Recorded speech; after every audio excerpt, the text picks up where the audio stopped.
Hello, people, and yes, it's happened. We're going to be in war with Iran because Trump bombed their three nuclear sites. Iran has officially taken diplomacy off the table. Their foreign minister said diplomacy is no longer an option, so we should expect a counterpunch. And counterpunch they did. They closed the Straits of Hormuz. And we're going to talk a little bit about that first and why that's so important. Essentially, the Straits of Hormuz, if you can see this, is basically this strait, and Iran can close it because it's very narrow and they can just basically target ships that are in this area. And it doesn't really seem like the US can really stop them from closing this specific strait. Now, why is this strait important? Well, it's one of the biggest oil choke points in the world. The Strait of Hormuz is crucial because it's the world's most important oil transit choke point, facilitating the passage of a significant portion of global oil and liquefied natural gas (LNG) supply. Specifically, it connects the Persian Gulf with the Gulf of Oman and the Arabian Sea, making it the sole sea route for exporting oil from the Persian Gulf region. Approximately 20% of the world's total oil consumption, about one-fifth of the global LNG, which is also 20%, pass through this narrow waterway daily. And then, of course, strategic importance. The Strait's location makes it critically important for global energy security. Any disruption to traffic through the Strait of Hormuz can have far-reaching consequences for oil prices and global economies. Of course, oil basically runs all the other prices. If oil goes up, everything else goes up. And right now, yes, you betcha, everything else is going to go up. And you're like, well, the US can solve this problem, right? No. Because the U.S. is now calling on China to prevent Iran from closing the Strait of Hormuz and disrupting global oil flows. Don't think that's a great idea. I mean, even if they make a deal with Iran, it may not favor the United States, and China might want some concessions in return. So U.S. Secretary of State Marco Rubio called on China to prevent Iran from blocking the Strait of Hormuz and retaliating for U.S. airstrikes. This is one of the reasons why we don't want that Belt and Road thing being built, because if we do, they don't really have to depend on the strait. They can be just like, yeah, you know what, screw you guys. But right now it's not built, and they need this as well. But, they might work out some kind of a deal that's detrimental to the United States, because Iran right now is not really talking to the United States after the strike, and who can really blame them? So U.S. Secretary of State Marco Rubio on Sunday called for China to prevent Iran from closing the Strait of Hormuz, one of the most important trade routes for crude oil in the world. I encourage the Chinese government in Beijing to call them about that because they heavily depend on the Straits of Hormuz for their oil, as do we, because we do actually get a lot of it from the Persian Gulf, although we do process a lot domestically. But the price of oil in every country is dependent on the global price of oil, and that is actually going up right now. I think oil futures are up like $1, and it's back at 75. I think Brent's at like 77. Brent's always a little bit higher. It's not that big of a deal. Stock markets have dumped. You can see oil at 74.79, up 1.49%. And I expect to go up even more because I think this closure is not a short-term thing. And Iran can really, really choke the world's oil supply. And obviously, that's not going to do that great with President Trump's ratings because it's going to make inflation go ever higher. So following U.S. airstrikes on Iranian nuclear facilities on Saturday, the Iranian parliament has voted in support of closing the Strait of Hormuz, one of the world's most crucial oil transit checkpoints, according to media reports. Any final detail on retaliation, however, will rest with the country's Supreme National Security Council after leader Ayatollah Ali Khamenei. The parliament vote merely advises him to the option to pursue. And I think Khamenei will actually at least do this. I definitely think that our Operation Midnight Hammer will precipitate counterstrikes by Iran. Whether those counterstrikes are successful or not is a huge question because that could actually determine the fate of where this is all going.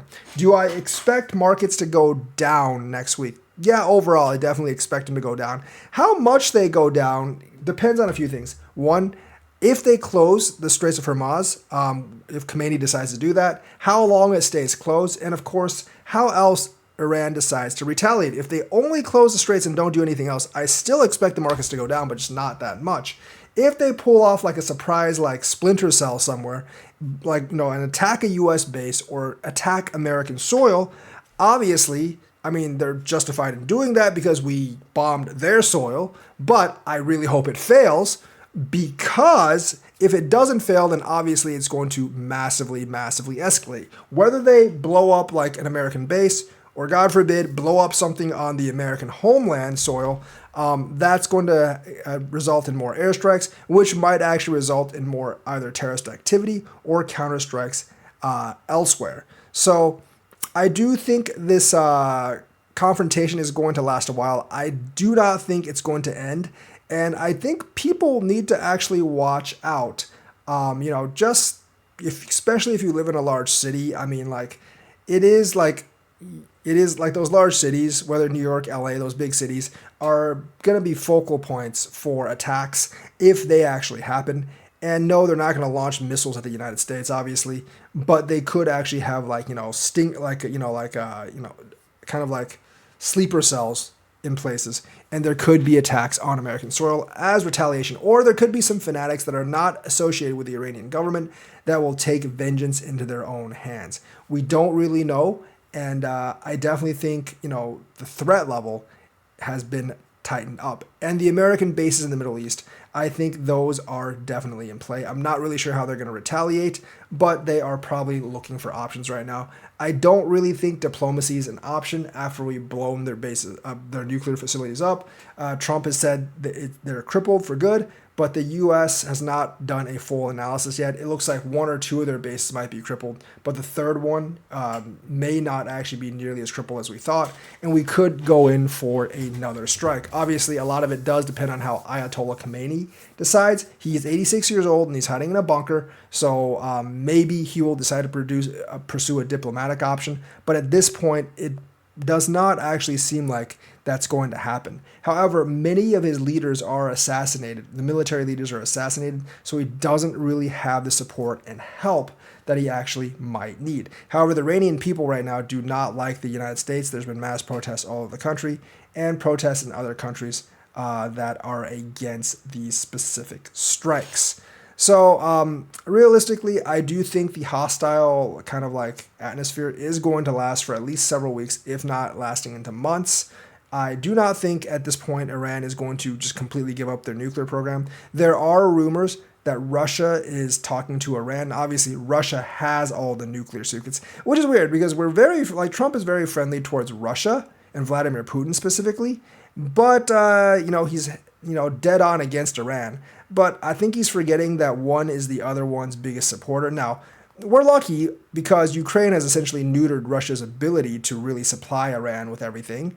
But instead of supporting wanting to support Ukraine even more, to neuter Russia even more, to basically stop Iran, Trump basically does not want to support Ukraine. So it's kind of a weird tug and push and pull there. Russia and China are obviously going to reach out to Iran. They see this as an opportunity to basically strengthen ties with Iran, make it part of their circle, which Iran already kind of was, rather than maybe a regime change and maybe a pro-Western regime take over. Trump and co have been floating regime change, but regime changes have never really worked out all that well for the United States. And we haven't actually killed their leader, although Trump says that would be an easy thing to do. I'm not really sure if they know where he is. Maybe they're saying they know where he is, so they can flush him out, and then they will actually know where he is. But right now, it's very, very hard to say. And we are still waiting for the full and complete kind of autopsy from the bomb strikes. You have some reports like Trump saying it's completely obliterated. Other reports saying that one of the bases may be critically injured, but that other two aren't. Some are varying somewhat in between. So we don't really know. And if not all their bases are critically obliterated, maybe we go in for another airstrike. And obviously at that point, essentially diplomacy is full off the table. But I think diplomacy is going to be full off the table anyways for quite a while, just because, when you blow up someone's nuclear facility in their own country, then the gloves kind of come off. But we are waiting for an official response from their supreme leader, and I don't think he's going to be in too much of a conciliatory tone.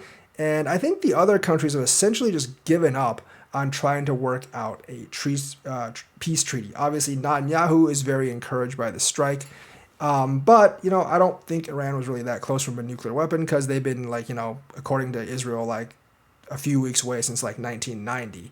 and they don't have it quite yet. However, like I said, Russia does have the goods, and it looks like they're talking about sending some of their scientists over, so that doesn't look good. But either way, for the markets, it's not a good event. It's going to drag oil up, going to make inflation go up. Our oil price essentially went up by like $20 from 56 to 76, and that was the main source of inflation coming down over the last few months once again, because it came down from about 71 to about 56. Now that's gone up back up to 75. I do expect inflation to go up next month in the July report, just because most of June will have at least like a 10% increase in oil prices across the United States. So that's the news for today. Let me know what you think. Like and subscribe, hit that bell notifications button. Thank you and have a nice day.